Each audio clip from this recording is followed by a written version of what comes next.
हामीसँग छ आरएन इलेक्ट्रोनिक्सको है। पहिला हामीले सिटी इलेक्ट्रोनिक्स भन्नेबाट चाहिँ गरेको थियौँ एउटा वासिङ मेसिन। म काठमाडौँ यसो टेम्पोररी जाँदाखेरि 3 मन्थ्सको लागि। अनि त्यसपछि चाहिँ अर्को यो हाम्रो च्यानलमा प्रस्तुत भएको नेक्स्ट हाउस होल्ड इक्विपमेन्ट हो है। त हामीले एकदम कम गर्छौँ जेनरली हाउस होल्ड इक्विपमेन्ट है। अनि यो एउटा फ्रिज हो, अफकोर्स यहाँ देखिसक्नुभयो आइस म्याजिक पावरफुल भनेपछि यो वर्लपुलको फ्रिज हो। अनि यसलाई कति परेको छ म भिडियोको दौरानमा म तपाईँलाई बताउँछु है। पहिला सुरुमा त यसलाई यो यसबाट फ्री गरौँ है।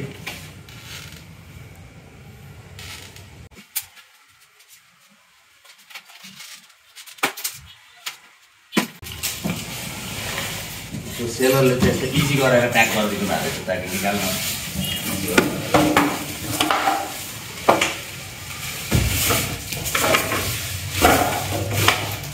सो एक झट्कामा सामान रेडी छ है हामीसँग। लेट्स सी कतै डेन्ट सेन्ट छ कि नै है। क्यामेराम्यानजी यता आइदिनु देखाइदिनु है कतै डेन्ट सेन्ट स्क्र्याचेसहरू 360 भ्यूमा क्यामेराम्यानजी फलो गरिदिनु। पछाडि पनि केही छ कि छैन, केही भएको छैन है त फिलहाललाई। अहिले हामी सुस्ता यसो गरौँ तानौँ है।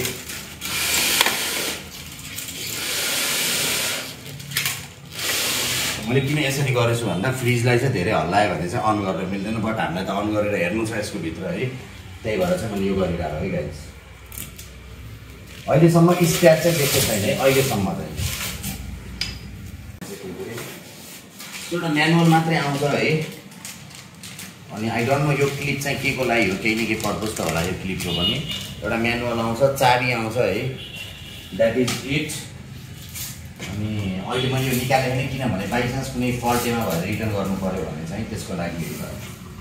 अनि मलाई यो भिन्टेजवाला पहेँलो बत्ती चाहिँ मन परेन एक्चुअली है। मलाई एकदम पुरानो जमानालाई याद दिलायो। मैले यसलाई एलइडीवालाले रिप्लेस गर्छु पर्सनल्ली नै है। अनि वाट एल्स यतातिर पनि रहेछ के हो यो फ्रिजको लेग रहेछ है, leg I think so extra leg हो कि के हो यो आई डोन्ट नो। अगाडि पछाडिको एक्स्ट्रा लेग हो कि यहाँ लेगै मिसिङ छ। यस प्रकारको छ लेग है।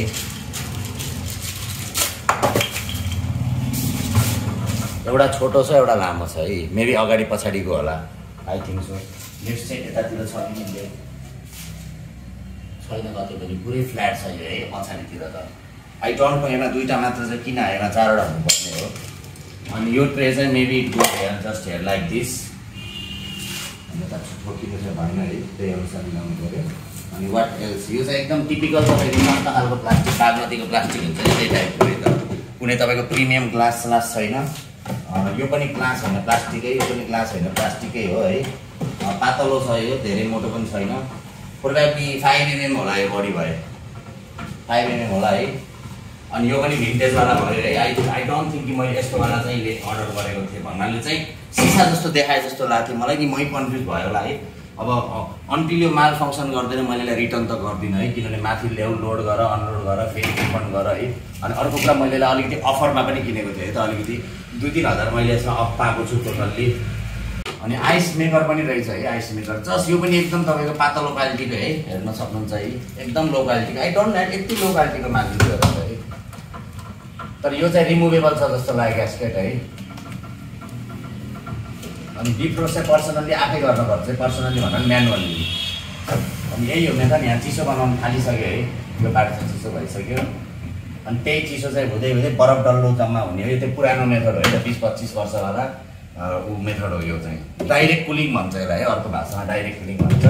अनि यो चाहिँ स्यामसङको लास्ट टाइम हामीले भिडियो बनाएको भन्दा चाहिँ अलिक फास्ट रहेछ है त। स्यामसङको पनि हामीले अपलोड गरेको छु कि नै, बट एउटा भिडियो बनाएको थिएँ त्योभन्दा चाहिँ यो फास्ट रहेछ है अलिकति। अनि माथिबाट खोल्न चाहिँ नमिल्ने रहेछ भन्नाले मिल्छ, बट यहाँ तपाईँको उ रहन्छ है त त्यस्तो हुने प्लेस भनेपछि this is the only place है जहाँबाट तपाईँ खोल्न सक्नुहुन्छ यहाँबाट। अब यो पनि ओभर द टाइम खोलिन्छ कि नै थाहा छैन हामीलाई है। यो चाहिँ यस्तो खालको सो देखाएको छ, बट खोलिन्छ कि नै। अनि अब ब्रान्डको यसमा पनि डस्टहरू जम्मा हुन्छ ओभर द टाइम, त्यस्तो कुराहरू छ, मिन्स छिटो वेयर एन्ड टेयरको कुराहरूमा।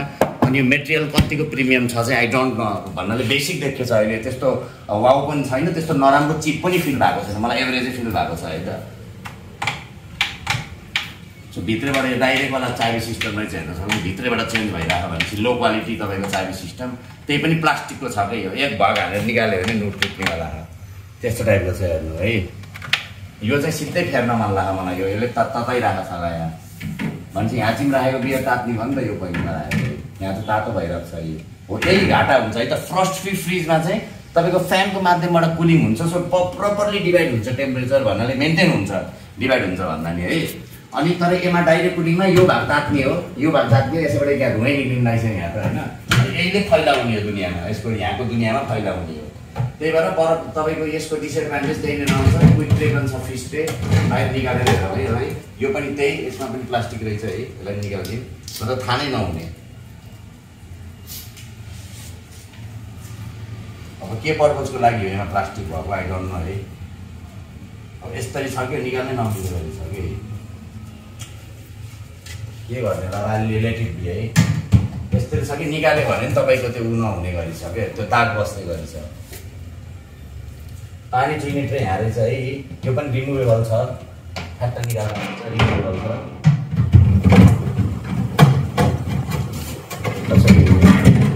यो एकदम पुरानो जमानाको रहेछ आई डोन्ट लाइक दिस है हल्कै छ बलियो पनि छैन यी अब अरू कुराहरू त युजेसको थ्रुबाट म तपाईँलाई अपडेट गराइदिइरहन्छु है फिलहाललाई दिस इज द Whirlpool है आइस म्याजिक पावरफुल अनि यसको प्राइस चाहिँ म तपाईँलाई डिस्क्रिप्सनमा लेखिदिन्छु है त गाइस है यसलाई मलाई कतिपय म बिल हेर्छु पहिला अनि त्यसको एक्ज्याक्ट प्राइसमा लेखिदिन्छु है एकदम राम्रो फ्रिज छ बिलो 25,000 रुपिसको लागि अनि पछाडिको यसको हिट सिङ चाहिँ तात्न लागिसकेको छ है हिट जेनेरेटर चाहिँ हो है त यो एकदम साइडमा चाहिँ